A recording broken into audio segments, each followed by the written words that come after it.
ආයුබෝවන් හැමෝටම. ඔන්න ඉතින් අදත් අපි ආවා ඔයාලට වැදගත් වෙන තවත් කාරණාවක් අරගෙන. මේ දවස්වල හැමදේම ගිනි ගණන් නේද? වාහනයක් නඩත්තු කරනවා කියන්නේත් ලේසි වැඩක් නෙවෙයි. පොඩි අත්වැරදීමක් වුණත් ලොකු වියදමක පාර කියන්න පුළුවන්. හරියට මැද පෙරදිග වගේ තමයි. පොඩි සිද්ධියක් වුණත් ලොකු යුද්ධයක පෙරනිමිත්තක් වගේ වෙන්න පුළුවන් කියනවා වගේ. අද කතාව ඒ ගැන නෙවෙයි. අද අපි කතා කරන්නේ වාහනේ එන්ජින් එකේ හදවත වගේ තියෙන කූලන්ට් ගැන.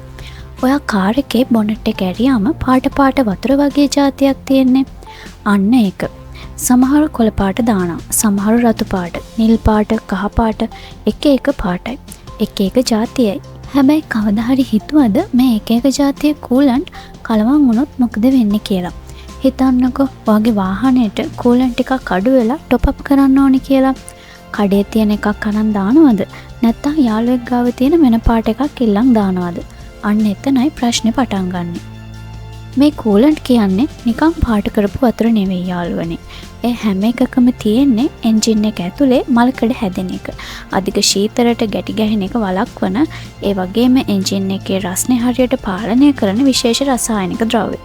හරියට කුස්සියේදී එක જાතියේ අමුද්‍රව්‍ය පදමට දාලා කෑමක් හදනවා වගේ තමයි. හැබැයි නොගැලපෙන දේවල් කලවම් කළොත් මොකද වෙන්නේ? කෑම එකත් ඉවරයි වඩාත් අවුල් වෙනව නේද? අන්න ඒ වගේ තමයි මේ කූලන්ට් කලවම් කරන එකත්. එක කූලන්ට් වර්ග හදලා තියෙන්නේ වෙනස් රසායනික සංයුති වලින්. උදාහරණයක් විදිහට පරණ වාහන වලට පාවිච්චි කරපු කොළපාට කූලන්ට්. එහෙම නැත්නම් IAT. ඒ කියන්නේ Inorganic Additive Technology වලයි අලුත් වාහන වලට එන රතු පාට නැත්නම් තැඹිලි පාට කූලන්ට්. OAT. ඒ කියන්නේ Organic Acid Technology වලයි තියෙන්නේ සම්පූර්ණයෙන්ම වෙනස් කෙමිකල්ස්. මේවා කලවම් වුණොත් අර රසායනික ද්‍රව්‍ය එකිනෙකට ප්‍රතික්‍රියා කරලා ජෙල් එකක් වගේ නැත්නම් ස්ලජ් වගේ හැදෙන්න පුළුවන්. මේක හරියට ලේ නහරයක් ඇතුලේ ලේ කැටියක් හිර වෙනවා වගේ වැඩක්.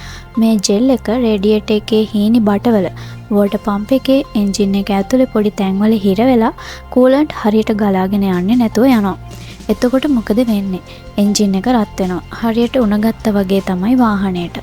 ඉතින් එහෙම වුණොත් අන්තිමට වෙන්නේ ලොකු ගාණක් වියදම් කරලා එන්ජින් එක ගලවලා හදන්න.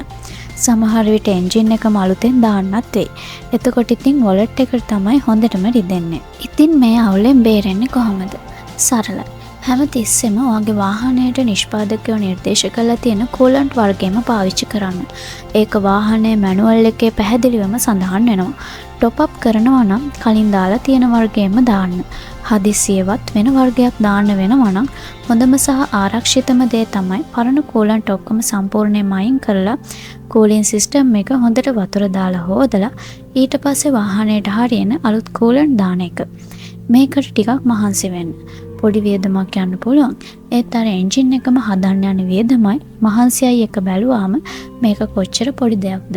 එහෙම නේද? ඉතින් මතක තියාගන්න. කූලන්ට් පාට ලස්සනට තිබුණට ඒවයි තියෙන්නේ සංකීර්ණ රසායනික සංයුති. ඒවා කලවම් කරන එක හරියට බෝම්බයක් එක සෙල්ලම් කරනවා වගේ වැඩක්. පොඩි අත්වැරදීමෙන් ලොකු විනාශයක් වෙන්න පුළුවන්. වාහනේ කියන්නේ Tamanගේ ඇඟ වගේ බලා ගන්න ඕනි දෙයක්. ඒ නිසා මේ වගේ පොඩි දේවල් ගැනත් සැලකිලිමත් වෙන්න.